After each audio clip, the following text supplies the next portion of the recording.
Welcome to Ear Biscuits, I'm Link. And I'm Rhett. This week at the round table of dim lighting, we're gonna be telling stories from the road. Mm-hmm. You boys have been traveling a little bit.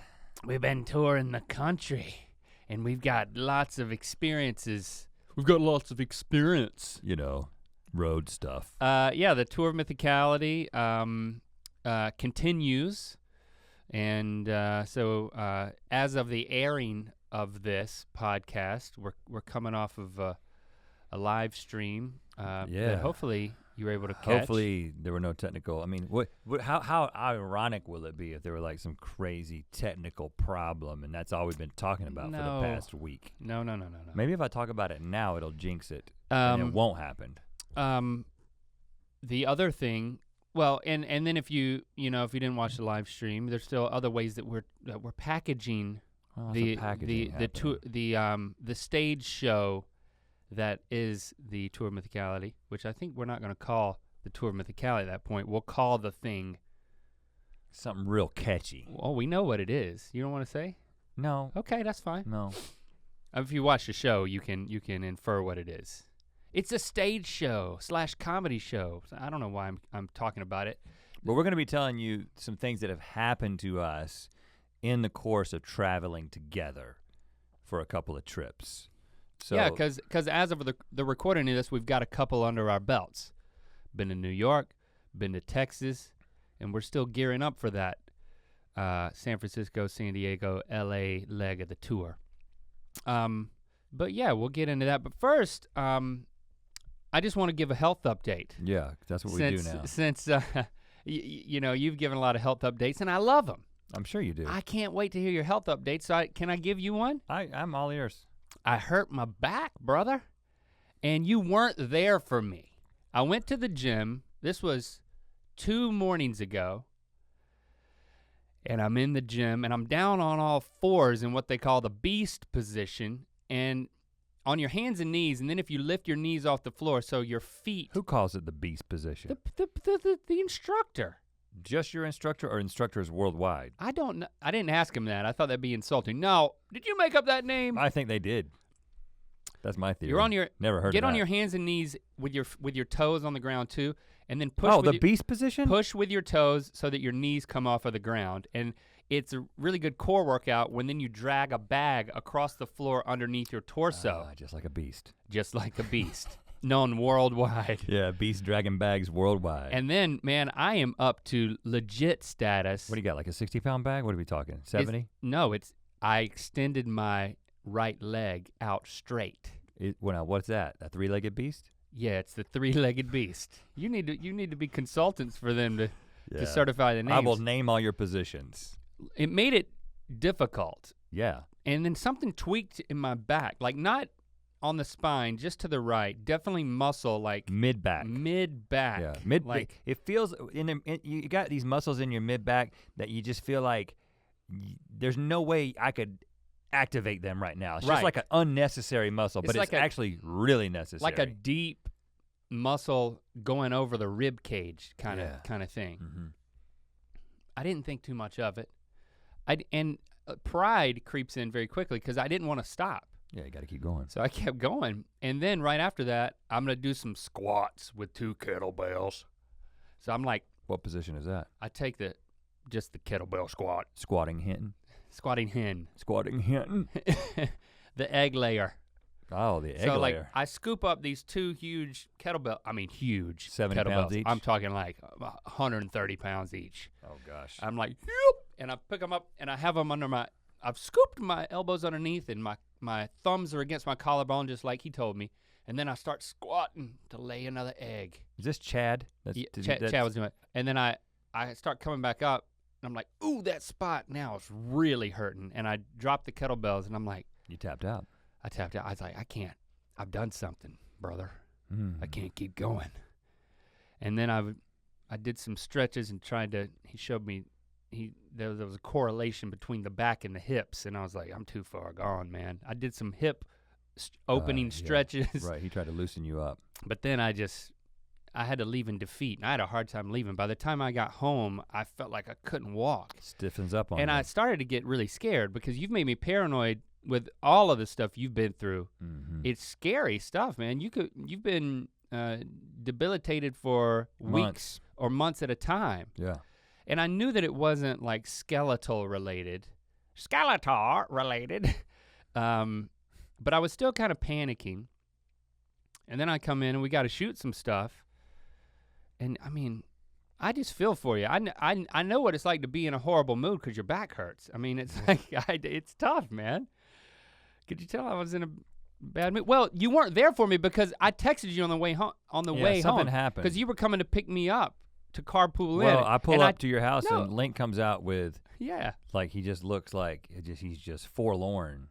And he's got kind of bent over and stiff, right? He's got what looks like the kind of bracelets you would wear when you're helping somebody move, and you have it like up around the middle of your back, like kind of riding your nipples. And I'm like, what in the world is going on? You're like, you didn't get my text. And for some reason I didn't. Ever since that freaking phone update, our phones don't work at home. The doom seed has germinated. They want us to upgrade to the next phone. That's what they want us to do. And you know what I'm gonna do? I'm gonna buy the new phone. You have to. Because the operating system, here's what happens. Yeah, this is a conspiracy, but I fully believe it. I mean, way back, we wrote the Dad iPod song, and we talked about the doom seed. It's in there. But what it is the programmers get all excited about the latest and greatest technology and what they can get their phones to do with the new software. And they're testing it, having a grand old time. And they'll tell you that they test it on old phones, but do you really think that you think there's a guy at Apple who's like, I'm the old phone guy. Yeah, I'm gonna try. And I don't even have a freaking old phone. I have the previous version. They are never going to spend any amount of their own personal time experiencing the trauma of running the newest operating system on an older phone. Because they've got us trapped. Because it's frustrating. They've got us trapped. It frustrates the crap out of us. So it's gonna frustrate the crap out of them, so they're not gonna do it. Yeah, now we have to get the new phone. And it's just to be normal people. And you know what? No one there, and I'm not just talking about Apple, I'm I'm sure it's everybody. Every company that has software and hardware, they embrace it. They don't do it on purpose, but they just let it happen because it benefits them for the software to go beyond the hardware to require the purchase of new hardware to keep up. Yeah, that's why I didn't get your text. Long story short. That is the doom seed. I used to get your text from my house to your house, but they put up a virtual wall between our homes now. And then the text. Texts don't work anymore. The text said, hurt my back. Will you please come comfort me? Anything you can do, bring, or advise, do it. Like I was expecting braces, shots, drugs. I didn't know what all you had. I have all of that. But I wanted all of it. But I do carry. And you came with nothing. No. So I carry a brace in my backpack. So I did have that, but you already had that great looking nipple brace. I thought that was more than enough. You were wearing your corset. I thought you looked great. But I also discussed with you I could have worn it under my shirt, by the way, but I kind of felt sexy. Yeah, okay. Yeah. I didn't give you my brace because my brace is really sweaty. It really isolates the low back, and you were kind of having a mid-back problem, so I just didn't think it would be of any help to you. But and also, listen, I mean, I'm glad you mentioned that. I went out of my way to, when you were complaining about it, to be like, to not say, I felt exactly the way you felt for weeks on end, like 7 times over the past decade. I don't. But I didn't say anything because I was like, you know what? That's the worst thing you can say to somebody who's currently in pain. Is what? Is to say, well, you know what? I know exactly how you feel. I've had that pain a lot more than you have. I knew that. You don't want to say that to somebody. But I don't feel like I complained that much. No, you didn't complain that much, but you were very affected. But I completely, it's such a distraction. When something that core, first of all, any pain, if you have chronic pain, I really feel for you because it becomes this distraction that, I mean, I do think you eventually get better at dealing with it. It makes good television if you're like House. You remember that show? Mm-hmm. That was good for a number of seasons because of his suffering. But especially Buddy System season 1, I had crazy back issues the whole time. Season 2, I had them for like a week. But like, it sours everything. So I'm glad you're doing better. You're not wearing the corset anymore. I'm doing better because I went to Yvonne, physical therapist who also my physical therapist. Christy is friends with her, so then she was able to like come in early before we had to shoot GMM. And so from 7 to 8 o'clock, I swung by there and she put me in these poses and holds. It was weird. I need to go name those positions because it's true. She does put you in a lot of positions. Well, because I was expecting to lay down and have her like massage the spot. And I understand that different parts of your body connected. So like she might like manipulate the hips. She'll like grab your ear, you know? I mean, it's like, she's like, you know, the back is your back hurts, let me get the earlobe. To your left eyebrow, let me massage that. There's lots of connections that she finds. But at one point, I was sitting up with my arms, with my hands clasped behind my neck, like I'm showboating. And then I'm shirtless.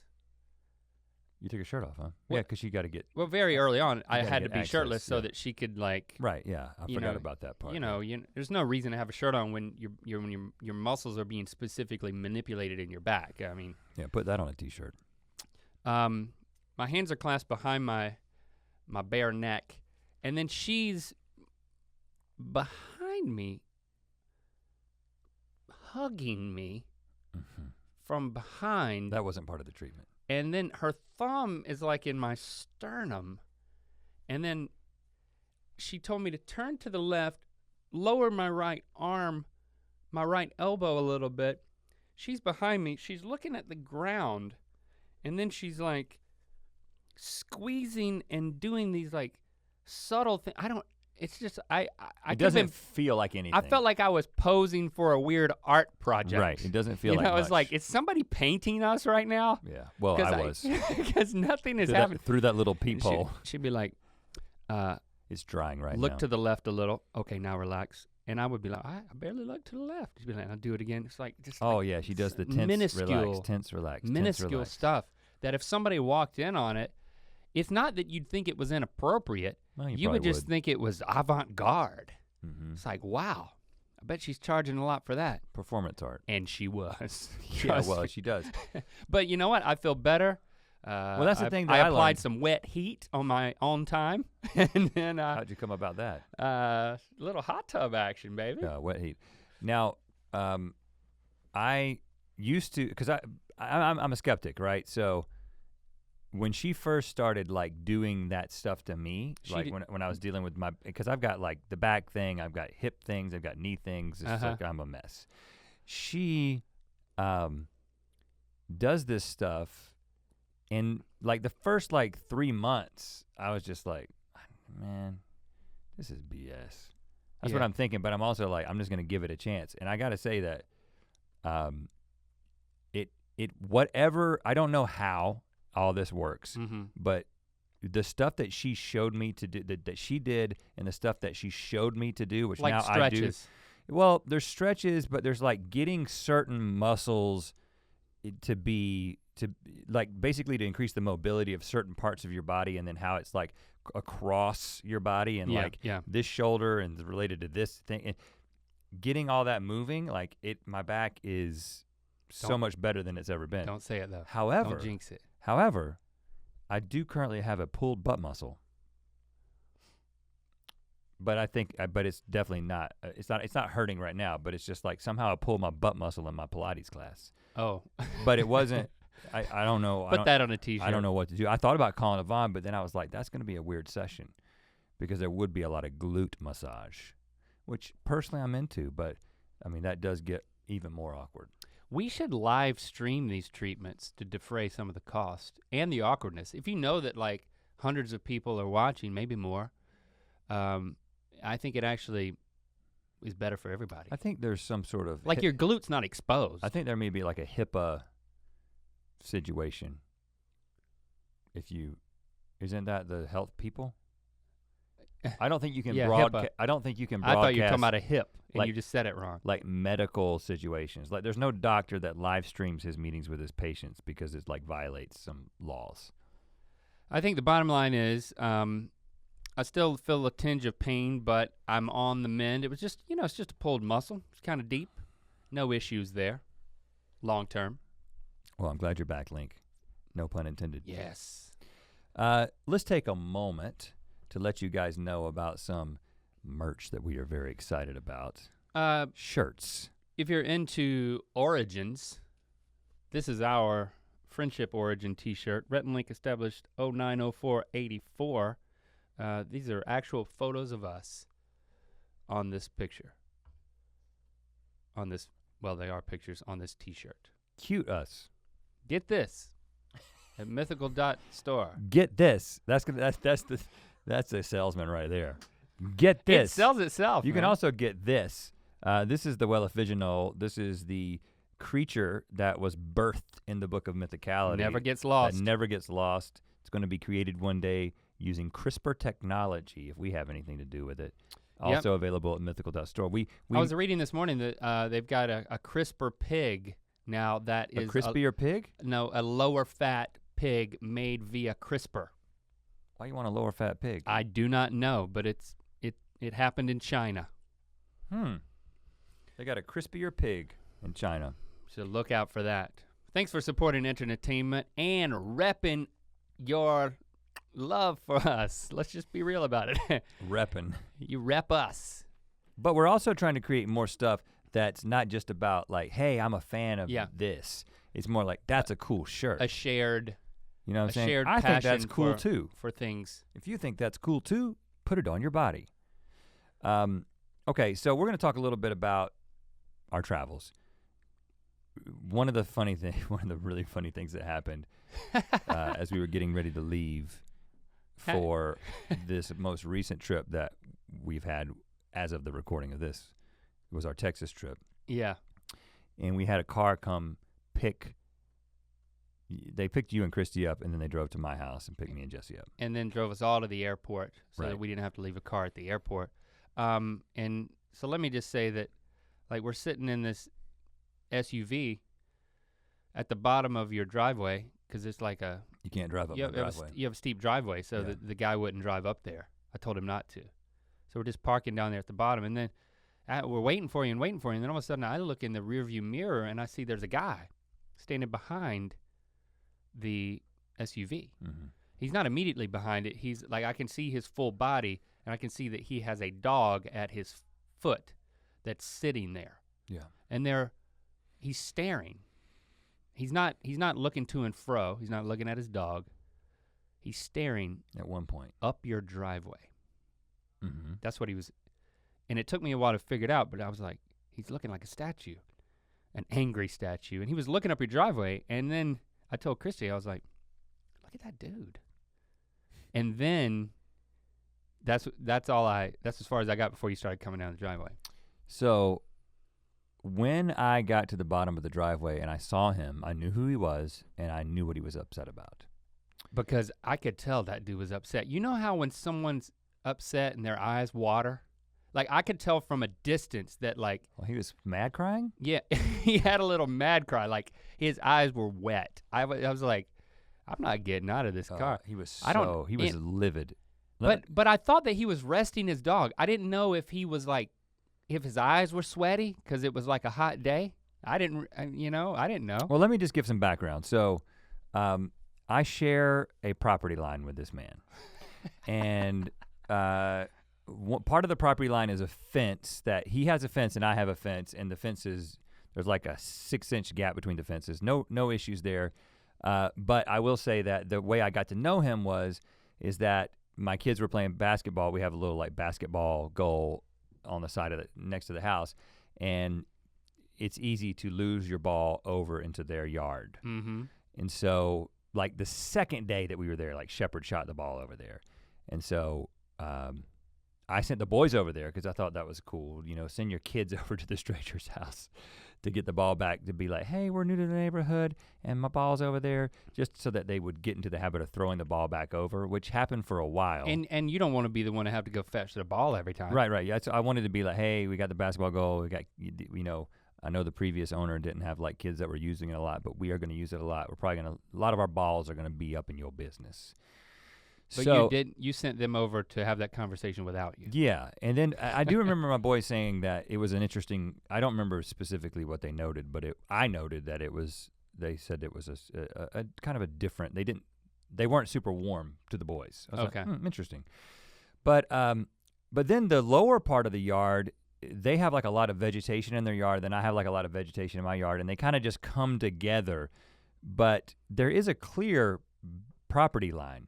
However, right at the bottom of the driveway, there's like this little thing that kind of juts out where I'm sure the property line doesn't jut out, but it kind of seems like the bottom half of the driveway is kind of like almost going into his property line, and then there's like a bush down there next to the side of the driveway. So from a landscaping perspective, it feels like the previous owner had landscaped around the driveway, and then when the driveway dog-legged out a little bit, so did the landscaping. It feels like the landscaping is in my territory, like even though it's definitely in his yard. So when we decided we were gonna do some landscaping, and Jesse specifically had the idea to put like a palm tree on each side of the driveway. Oh. We went and talked to him. Okay. And it was gonna require cutting back this bush a little bit. Now, first of all, you've seen his yard. It's like a forest. It's not intentional. I like it. It's very natural. There's nothing I dislike about it, but it's not manicured. But it doesn't make what I'm about to tell you isn't really consistent with the way the yard looks. Okay. So when Jesse talked to him, Jesse was like, can we cut the bush back a couple of feet so I can plant this palm tree? And he was like, why would you cut the bush? The bush is a living thing. That was sign one that this is a little interesting. A living thing. Well, why do you cut grass, dude? Because we cut living things all the time. It's just part of let's use the word exercising our dominion over the earth. So, but eventually you weren't gonna pull up the bush. You weren't gonna. No. You weren't gonna kill the bush. It was just cutting it back a little bit so we could plant what I thought was a very pretty tree to match the other side of the driveway. Like, in other words, this is beautifying the space. That's 2 years ago. Oh. Haven't talked to the guy since. Oh, wow. Right? That was back when we moved in. And so. Let me guess, did that guy have a dog? Yeah.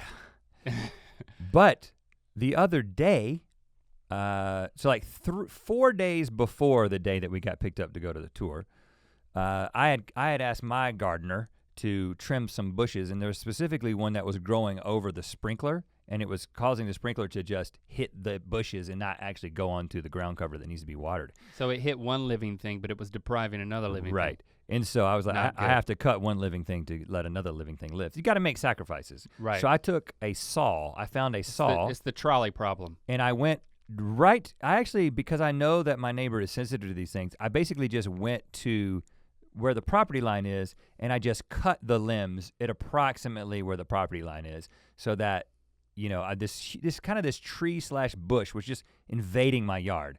So I just cut it. Mm-hmm. And then I did cut a couple of other limbs that were making their way all the way out into my yard. I kind of cut them a little bit further in, whatever. But then I actually ended up with a lot more branches than I anticipated. And then the only place, because of the slope of my yard, the only place that I could set them down was on the curb in his yard. But you've seen his house his driveway is way up around the corner. And his house is way up there. I've never seen the house. Right, his house is way up there, up this hill, and this is more in my domain, even though it's on his property. But I was like, I'm gonna set these branches here, and then I'm gonna text my gardener and just say, hey, I can't fit these in the bin. The bin, can you take them? But I didn't do it immediately.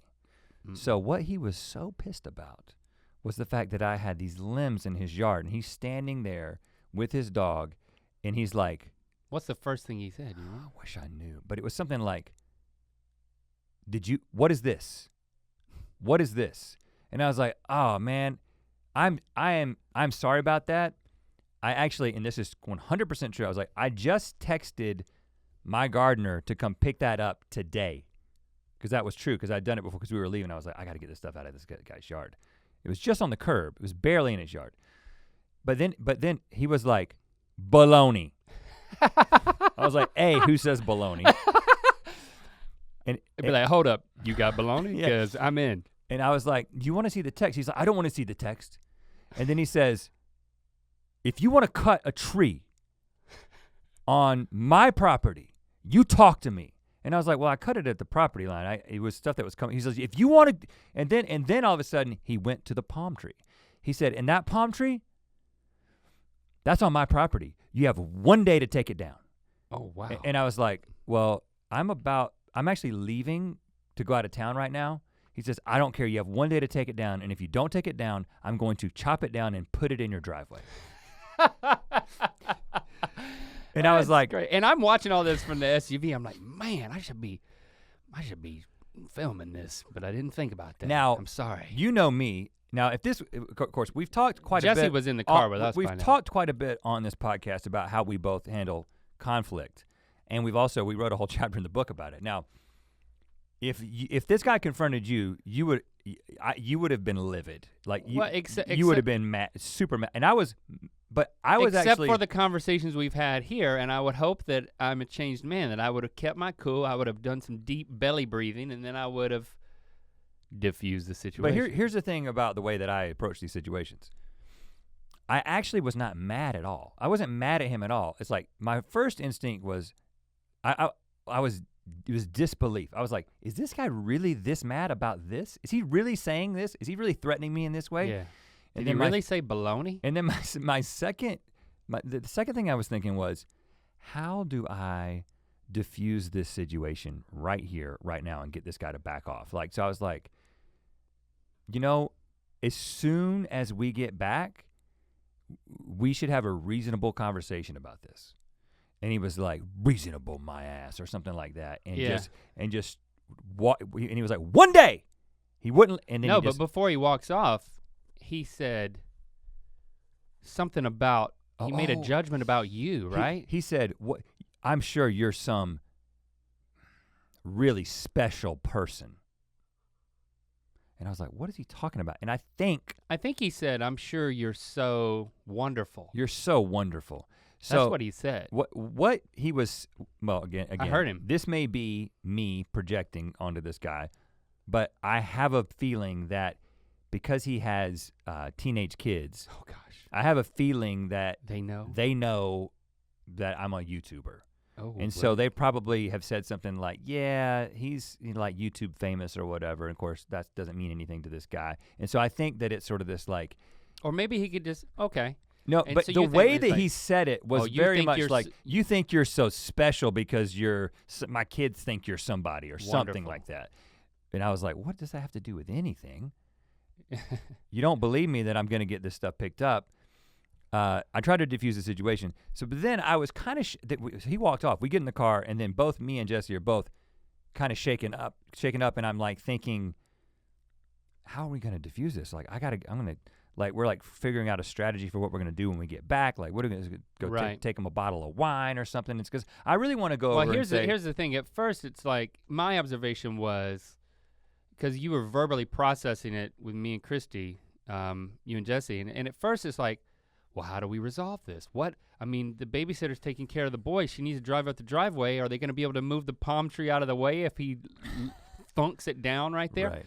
And it's like, how do we diffuse the situation? But then I noticed a shift in your mindset. By the time we got to the airport, you were saying things like, I'm going to go to his front door when we get back with a bottle of wine. And you had shifted your perspective. Your objective had changed to a much higher goal. I want to become friends with this man. In order to.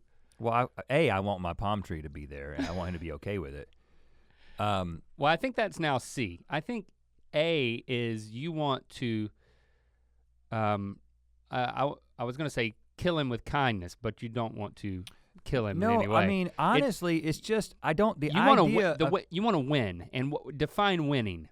Well, winning is having him to no longer feel this animosity. No, but it's more than that. What you want is, you want to win in such a way that like you're so nice to him that he has to be nice to you. What he wants, and then when he wants me to be mad back at him. Yeah, so when you're not, your goal is for him to have to be nice to you and say, dang, he's taking the high road, and then go back into his house, close the door, and say what?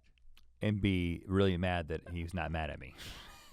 And so that you have the power over him. Well, I mean. And I'm not saying that's a bad thing. I'm saying that's winning. When you can be so nice to the guy that A, your palm tree stays, and B, he has to go in his house and grumble to himself, but he can't do it to you anymore because you've taken away his ability to say things like, baloney, you think you're wonderful. Like, he can't do that to you. That's the power that you're taking away. And I do also think that like, it's just to have a neighbor. And when the basketball goes over, he comes out of his house, goes downstairs, grabs the ball, throws it over and says something nice to your kids. Well, sure, that would be great. I think the thing that I want him to understand and that I would say to his face, and hopefully we'll have the opportunity to, is like, with all the crap that is going on in the world and all the conflict that there is, are we really having a fight over this? Don't we both want the same things? We want beautiful yards. It's just like the steps that I am taking that have caused these problems are all because I'm trying to beautify the situation. Right. It isn't because I'm trying to exercise some sort of authority over your property. And also I did get all the limbs off within the hour. I actually called, instead of texted, I called my gardener. I said, I've got a situation with my neighbor. I want you to get over there as fast as you possibly can and get this stuff out of there because I want to show him that I actually mean what I say and that we're getting this stuff out of there. And you might need to bring a bodyguard with you. And when we got back home on Sunday, the palm tree was still in its place. So that actually took a little bit of the wind out of my sails of like, I was also super tired, which we'll talk about. Like when we get back from a tour stop on a Sunday, it's like, there's not a lot left. And we took Jesse and Christy with us on this last trip. So all this, energy that I had around reconciling was kind of like, I just don't want to do that right now. And the limbs are gone and the palm tree's still there, so I'll do that later. But with every day that passes, it becomes less likely that I'm going to try to rectify the situation. Well, I think, but I still feel like I have to. You removed the shrubbery. No, refuse, but I want reconciliation. And you kept your palm tree. I want reconciliation. What if something happens, man? What if there's an earthquake? What if we need to rely on each other? And it's just like, no, we hate each other because he threw some limbs on my yard at one time. I mean, and what your wife said is an interesting perspective. When we got in the car, she was like, I just feel sorry for that man because he feels that way all the time. He's mad all the time, and you just happen to be the target at this particular moment. And it's true, there's a lot of people who just live that way. If you're mad like that, then it's a lifestyle. You're waiting for the next person to piss you off so that you can unload on them. And it's just such a sad, sad way to live. I don't understand where it comes from, and I'm sure he's got all kinds of stuff on his plate, whatever, but it's just, why? Why is this the way that he's choosing to deal with this? I don't know. Hopefully I'm gonna be able to change that. And you know what? We hadn't even left your driveway yet. That's the type of adventures that are in store for us as we continue the tour. Because I didn't know what to expect, from basically every other weekend, sometimes weekends in a row, like devoting our weekend to showing up at a city on Friday, doing the show, then getting up the next morning, traveling to a nearby city, doing 2 shows back to back, and then getting up early the next morning and flying back home. I just didn't know, having committed to it, what it was gonna feel like. And I think it is very exhausting. It is also very rewarding to meet you guys on the tour and to see so many faces and to have a live interaction that's not across a screen at the and then we end every show with a Q&A, and we're able to like have more of a conversational back and forth with the audience. It's great. I'm so glad we're doing it. But it is also very exhausting. And there's not really anything, ultimately there's not anything besides the tour.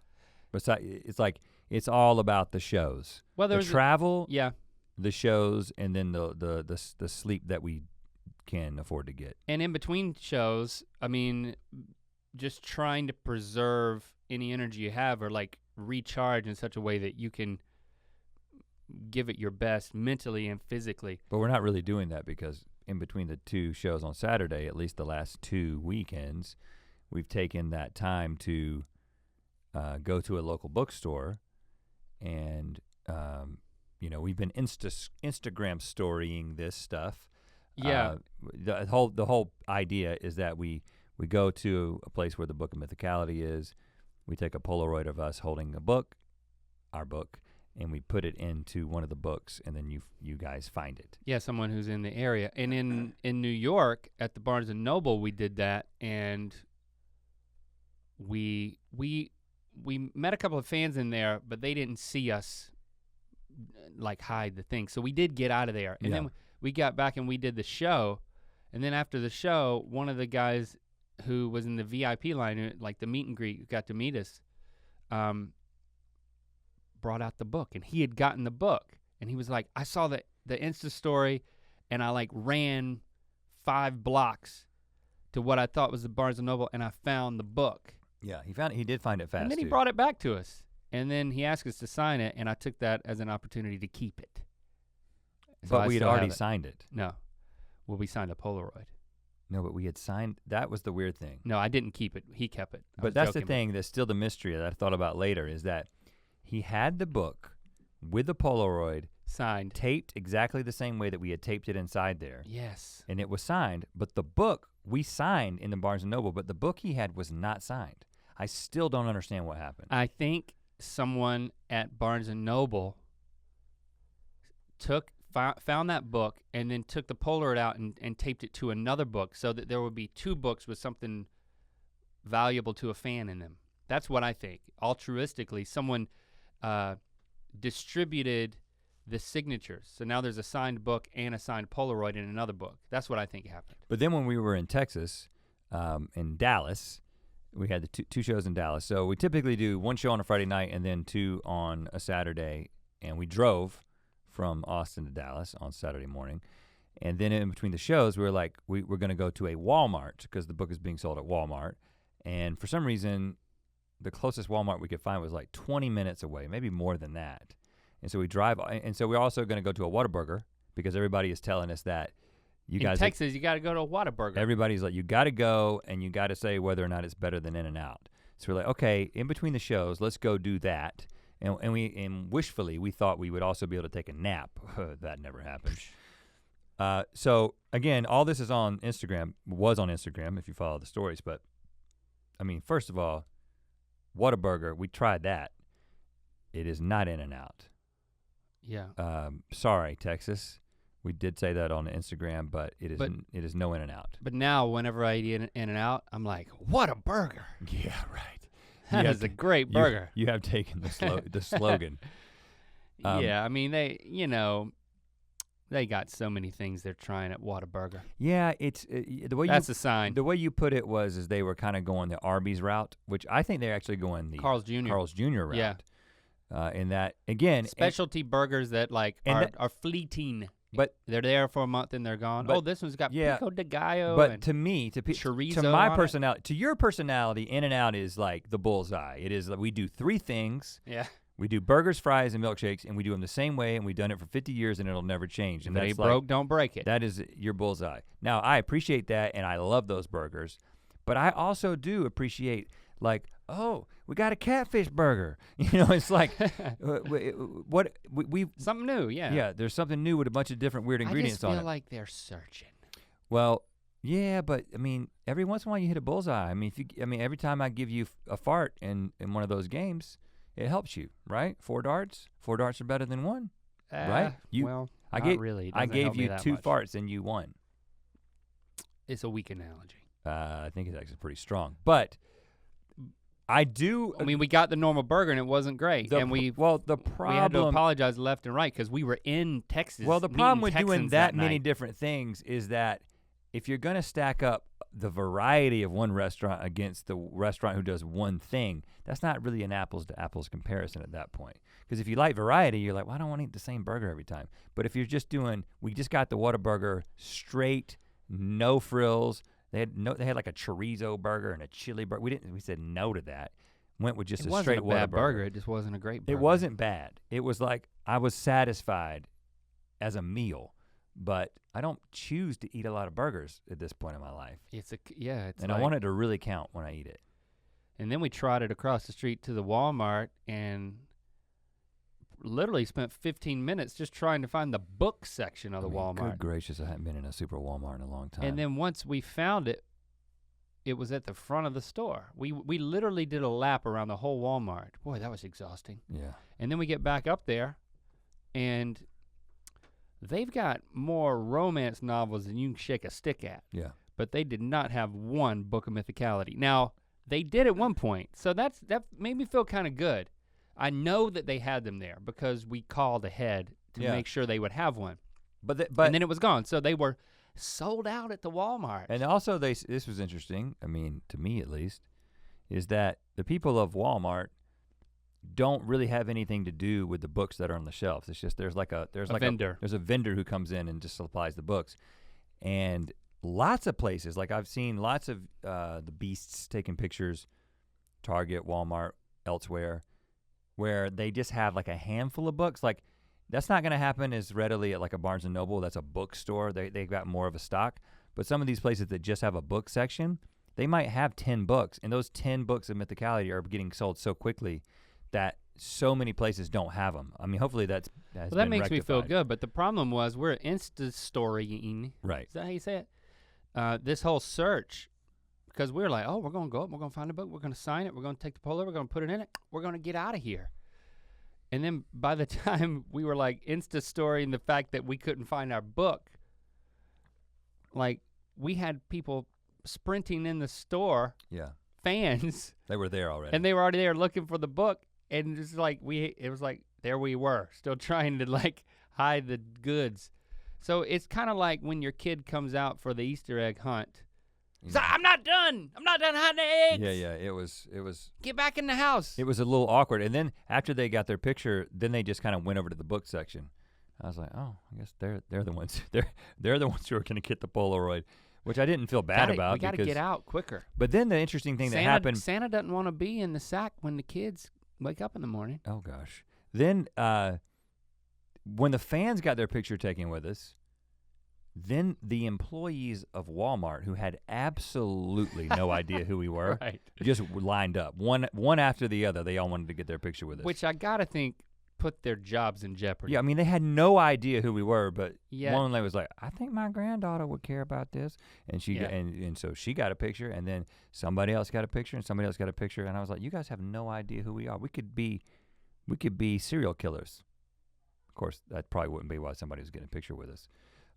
But yeah, that would be odd. We took several pictures with random Walmart employees, and they were like, guys, we need to go because we think more people are gonna be showing up here, and this is just gonna get more awkward. So we walked out. But we did not find our book, but we did put the picture in a book called Side Chick, which looked like a really, really good novel. Yeah. It was by an author called Kat. With 2 T's. K-A-T-T. That was it, no last name, no first name, it's just Kat. Writing things like Side Chick. I'm sure that he or she is got other books other than Side Chick. I'm sure Side Chick is just one of many. What's another adventure that we went on? The day before that in Austin. I mean, I love Austin, man. I gotta go back to Austin. Yeah, great town. That's a fun little place. They got a bridge leading into downtown across the river, and that leads to a statue of Willie Nelson, which is amazing. And under that bridge is, according to my sources, I think the largest urban conglomerate of bats. Fruit bats. Living under the bridge and hiding. Well, I mean, they are hiding most of the time. At dusk every day, there's a mass exodus of bats that I've seen on like nature shows, that you can go down to the banks of the river at dusk and watch all these bats like start swirling around above the river and then take off.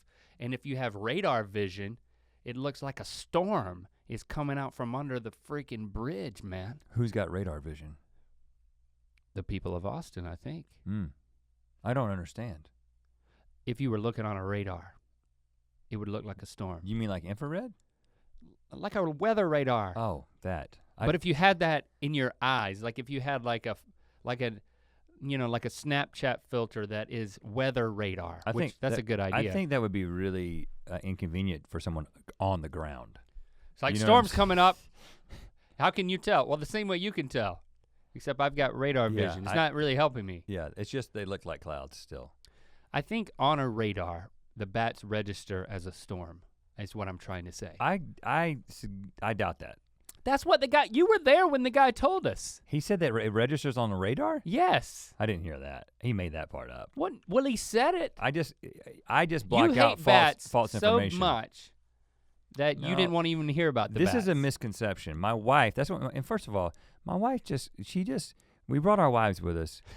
Don't bring my wife into this. And it changed the complexion of the trip quite a bit, don't you think? But one of the ways that it changed the complexion of the trip is that my wife loves to just talk, like typically if Link and I are in a car and there's like an Uber driver, it's like, I'll say like, hello, I'm nice, but I don't get into the backstory. I'm an introvert. I don't like to have that conversation, but my wife is an extrovert. And so it's fun, and it's funny. She's in the very back and he's in the very front. Now, we're in the middle. And let me tell you that your wife did this. I think your wife did this more than my wife, but they both did it. When our wives are, what I've noticed about them, and I noticed this about them like 7 times during the trip, but your wife more than my wife, treated people like they were the internet, as if the internet didn't exist, right? So it's like, we've got this guy driving us to the hotel, and then your wife starts asking him questions about like, where are the good restaurants and all this stuff. Yeah. And it's just like, I'm thinking, well, that's what Yelp is for. It's like, I don't have to have a conversation with one person from one point of view when I can have a conversation with like 1,000 people all at once through the internet. And using only your thumbs. Get the aggregate opinion of the people of Austin without having an awkward conversation. But then, now you got a driver who's suddenly tour guide. Did you know he drove over that bridge twice? He drove past our hotel, we realized later, drove over the bridge just so he could, because he thought, oh, these ladies are into me, I'm gonna be the tour guide. He's like, the fruit bats show up on the radar. There's the largest urban population of fruit bats in America. And then he drives, and then he goes around in a circle. How do you know he said that? And then he's like, this is our Willie Nelson statue. That's a great restaurant. And I'm thinking, like, guys, we could have, this is great. Be somewhere. But A, I wanna be in the hotel right now, and B, I could get all this information from the internet. But then it happened again. She asked somebody else a question. Does she do that all the time when y'all are together? Well, we don't typically ride with strangers in other settings. Well, my wife also does that with, where I was going with this is that what my wife did with the bat guy, with the driver, is that when he said the story about bats, she said, well, he's really scared of bats. Talking about me, and I'm like, I'm not really scared of bats. There's just a bat that lives in the awning above our jacuzzi at home, and I got really scared one time and fell down when the thing flew at my head. Okay, I fell down. I'm sorry, because I'm really close to the ceiling. But you fell down, Rhett. You fell down in fear. Of course I did, because Heather Dinklage got bit by a bat when I was a kid, when we were all out playing. She got bit by a freaking bat. It landed in her hair and it wouldn't get out. It's like flapping all around in her hair. Your head's up in the nest. Yeah, and I'm like, if a bat's gonna land on somebody's head, whose head is it gonna land on first? Mine. So you're like spread eagle on your patio trying to get away from a bat. No, I fell backwards. Oh gosh. I hit the deck, and then she started laughing at me, and ever since then she's like, he's scared of bats. I'm like, well, I'm scared of any flying mammal that gets within a foot of my head. Yes. I don't think, but I'd watch the fruit bats, but as soon as they turned, I'd hit the deck. You're afraid of bees too, man. I am very scared of bees. Yeah, and that has nothing to do with any of this. You'll back spread for a bee at the drop of a hat. Anything that can fly and hurt you, you're afraid of. Yeah. Well, there you go. You're afraid of it. I'm afraid of it, but not especially afraid. It's not a bat phobia. Actually, I don't have a phobia of bees. I just very uncomfortable around them. Don't you? Is there a difference? Yeah. Like no. If you had, you are debilitated whenever a bat comes around. If you had a bat in a glass terrarium and you put it right next to my face, I wouldn't be scared. I feel like if you have a phobia, you'd be scared. I feel like I have an unnecessarily You have a practical fear of these things. You have a phobia of bat flight. I have a phobia of flying bats that are open, flying in the open. Well, under an awning. But if I took a snake and put it in this jar and it was clear and I held it up to your face, you'd be totally fine. Or would you feel uncomfortable? I would feel uncomfortable. See, I feel like that's different. I feel like that's like a next layer. That's like getting into phobia. First of all, I don't believe you. If I had a bat in a terrarium. You bring a bat in a jar. You will be uncomfortable. A bat in uncomfortable. a jar, you bring it. You'll get that feeling in your balls like when you walk to the edge of a cliff. Feeling in my balls, what? When you walk to the edge of a cliff and there's that sinking feeling that you might vomit or. It doesn't happen in my balls though. Really? What are you talking about? You happen in your balls? Every time I go to the edge of a cliff, I get a feeling in my balls. Yeah, like a sinking feeling. You need to tell that to your doctor. We just had a physical today, not a physical, a very easy physical. He did ask me to cough, but he didn't grab anything. I noticed that. I was on my laptop while you were getting the physical, and he's like, please cough. And I'm like, oh, what? It's like I'm in the same room with you, and I think. Why did you look up? Because I was like, hold on, am I gonna have to get the balls out right here in front of the Link? I mean, we did get vasectomies together, but why did he ask you to cough? He didn't ask me to cough. I don't know. He must have thought I looked like I had something lodged in my lungs. Do you have something you need to cough up right now, sir? So anyway, but it was great having the ladies with us. And the thing that I was frustrated about, I didn't want to drive around downtown. I wanted to get brisket. Yeah, right. And we finally got to, what's the name of the place that we did? I mean, there's so many places you can go. Was it Ruby's or Rudy's? Rudy's. And there's so many different places in Austin you can go. And you're gonna offend somebody. It's like walking around in barbecue heaven. But we couldn't go outside of town. And they all do it so well. So for the sake of timing and location, we went to Rudy's. The worst barbecue in Texas is what their sign says, and it's attached. This particular one is attached to a gas station, which I thought was cool. Yeah. Oh, it was so good, y'all. I mean, it was remarkable. You get that. What's the fatty brisket called? The wet brisket. Wet brisket. It's the brisket with a little more fat, and then you get the pork ribs. I mean, Christy's from Kinston. She's from down east. They'll smoke a pork rib at the drop of a hat. Somebody's birthday, somebody gets married, somebody dies, let's cook a pig. She knows some barbecue, and she's like, this may be the best pork rib I've ever had. Well, and I concur. Now, brisket is something that we don't do in North Carolina. Yeah. As like, we don't take pride in our brisket, but so I always got to get that in Texas. But I would say, both were so the brisket was as good as I've had. Like, I've had some really good brisket. Almost wrong, it's so good. That was really good. But the ribs specifically, first of all, you gotta, if you wanna really enjoy barbecue, especially a rib, it's not a sauced rib. Like when you go to like Chili's or Applebee's and they give you the baby back ribs and they're just slathered in sauce, like guys, that's not a rib. A rib is a dry rub rib that doesn't have any sauce on it, and you're actually tasting the meat. Yeah, and it's smoked. It's not boiled. It's not baked. Slow and slow. It's smoked. Cooked. And there's this, I don't know how they did it.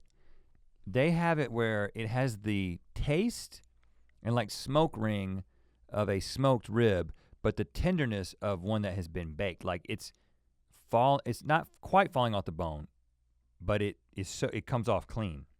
Oh my goodness. They're so good, man. It was a heavenly experience. When I'm at a low point, I'm gonna think about that brisket. Well, we could get some shipped here. You don't have to just think about it. I think just thinking about it will be powerful enough. For me, thinking about it makes me want it. I'm starving right now. Yeah, that's not gonna make so you happy. Hungry. You've just created want within yourself. But I'm gonna go back to that moment. And let me tell you, if you walk in a restaurant and you look in the back corner of the main dining hall and there is a trough where multiple people can wash their hands at once, you know you're in the right spot. And right next to that freaking trough, they had a device that was 2 holes. And you thought it was a dishwashing thing. And I was no. I thought it was a hand dryer. Like, you know how those like Dyson blades, you like, beep, you put I was like, oh, this is a newfangled hand dryer. You wash your hand in the big trough sink, and then you put your hands in these 2 holes, because I saw someone with their hands in the holes. Yeah. And I was like, oh, You wash your hands, then you dry your hands in this newfangled version of a hand dryer. But it wasn't. It was a hand washer, and it was the most. It was almost sensual. You stick your hands in there. Come on.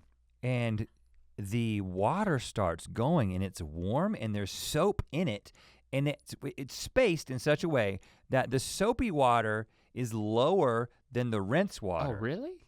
Yes. So you stick it in there, and there's like a sanitizing thing happening as you go deeper. There's jets all around the thing. I would say there's about 40 jets. It's like the freaking Jetsons. Around your whole, and you can go all the way up to your shoulder into this thing.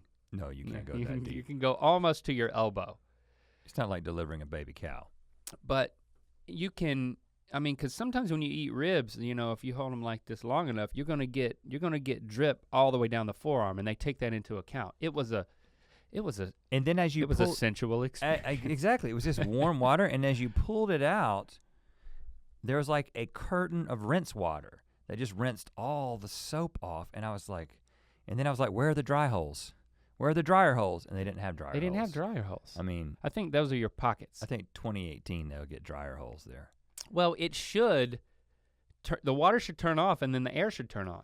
Well, and then you should pull it out. In the future, bathroom sinks are just going to be a wall of holes. Oh goodness! And you just stick your hands in these two holes, and then you stick your hands in these two holes, and that's it.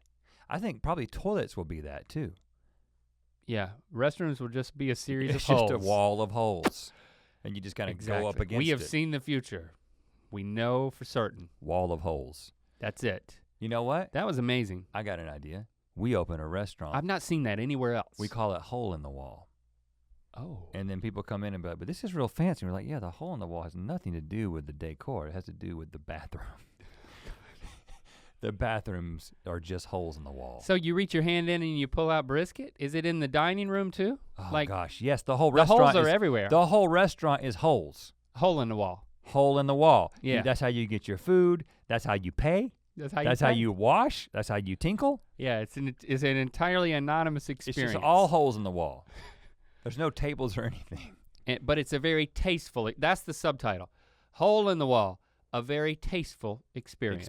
A very tasteful everything experience. about it is tasteful. Right.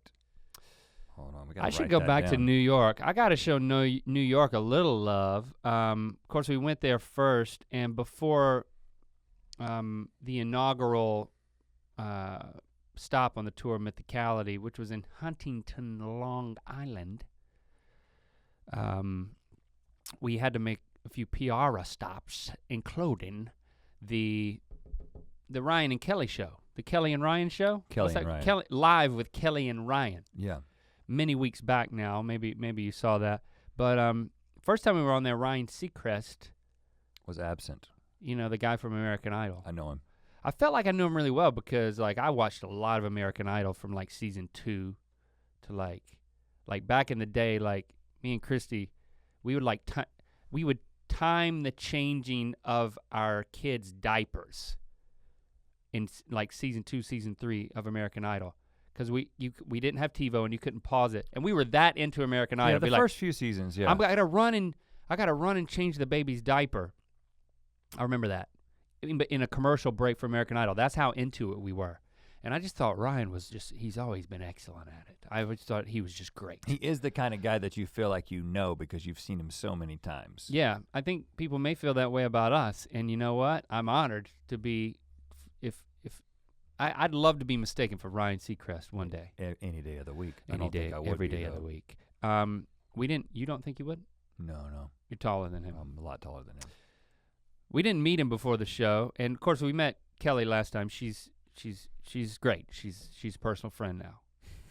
No, we've taken pictures with her, and her son is a mythical beast. Yeah, we did sign a book for her son.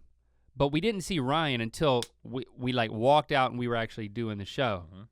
And I'm like, oh, okay, this is cool. You know, it's weird how when you're thinking things about like, oh, I'm meeting Ryan Seacrest. I remember I used to change the baby's diapers on the commercial break for American Idol. I'm thinking all this while we're actually doing the segment. Yeah. Well, we're on live television. Yeah, 100%. I know my mom's watching. and I'm thinking like, yeah, if you ever see his nose looks different in person than it does on television. Yeah. I'm literally thinking oh that. no, 100%. Like, I think that, hopefully it's not obvious. If you go back and watch this, it's like I'm thinking all the same things.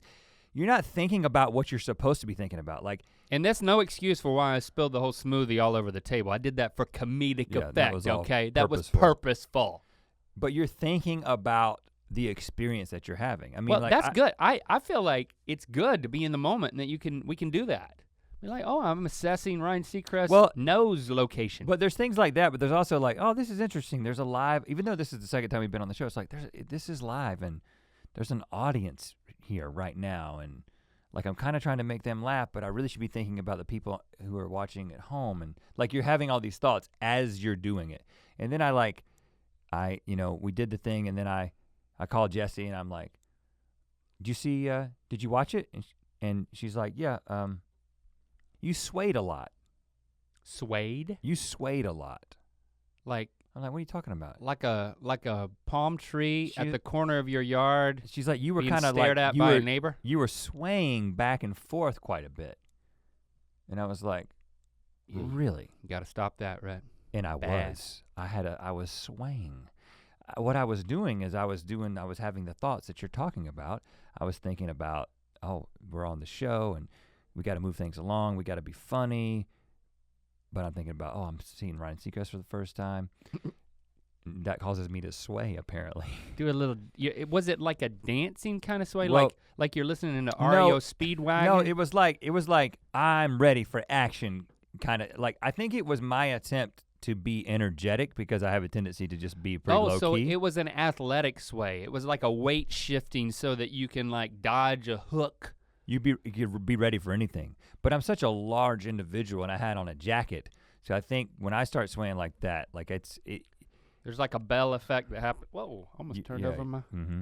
I mean, A, I create a noticeable breeze, and B, you can't help but notice it. It's like putting a ruler in front of your computer screen and just going like this. You can't miss. I had a pink jacket on. Up there, almost 7 feet tall, swaying back and forth like a moron. I'm sorry, I did it. And you know what? When she told me that, I'm like, that's all you got to say? But then I was like, you know what? No, she's like, you did great. You just swayed a lot. I was like, I'm actually happy you told me that because I'm not going to sway now. In fact, I've been going to Yvonne, and I just said, I want you to do something to my hip so I can't sway.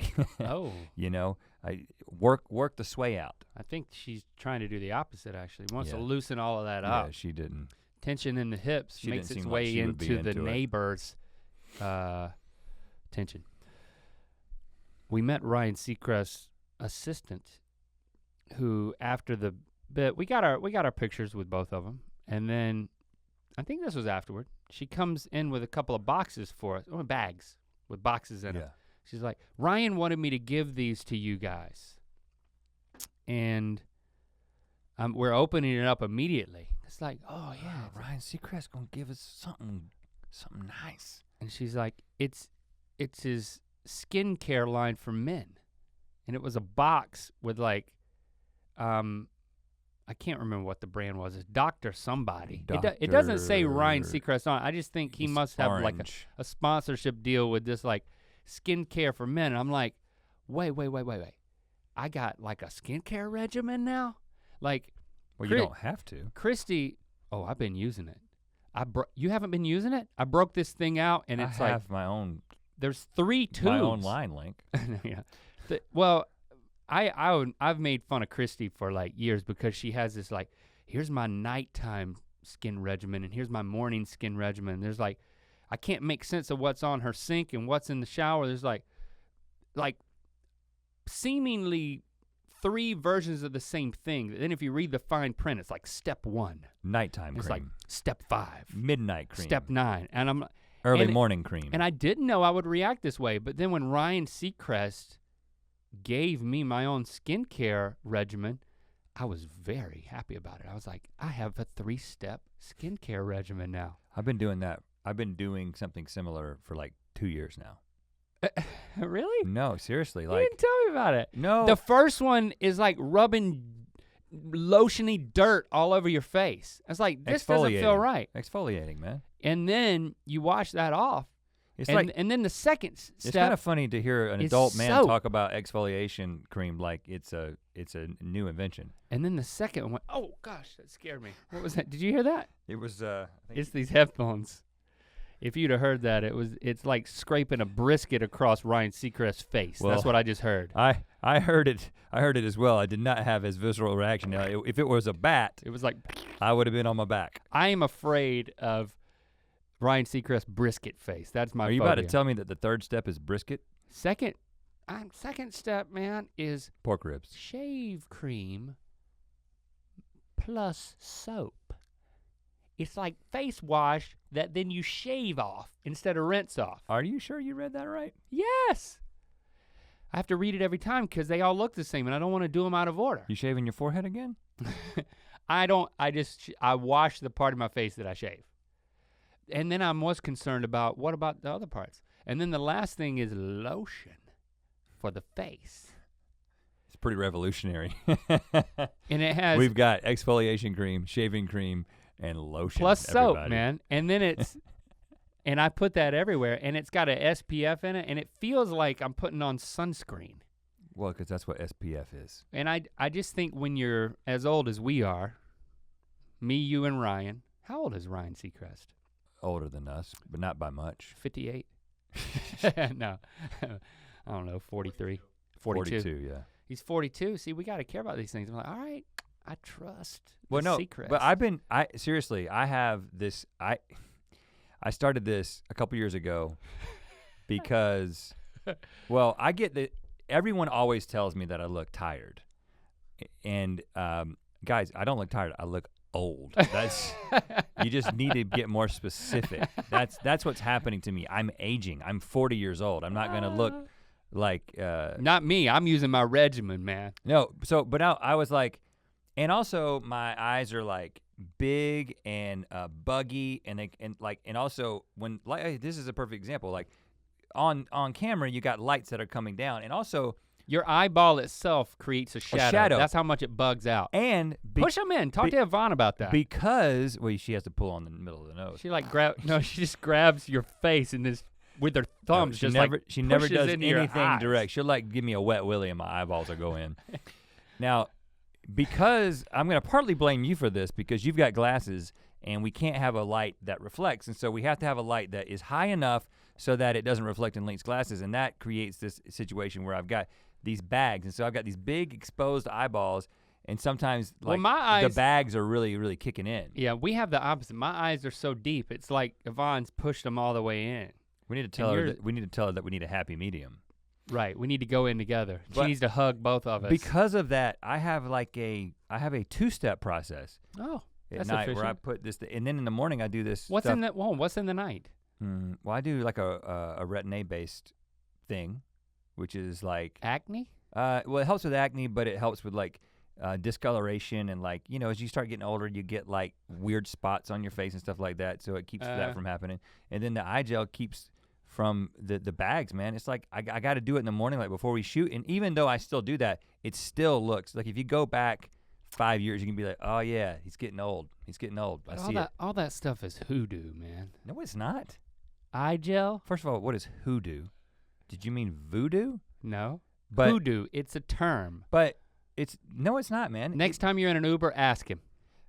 What I'm saying is that stuff is legitimate, man. You're the one that just told me about your 3-step process. You think all that's hoodoo? Yeah, but I just love to do it because it seems like I'm proceduring myself. There's no doubt that putting some lotion on your skin helps. Yeah, but stave off the aging process.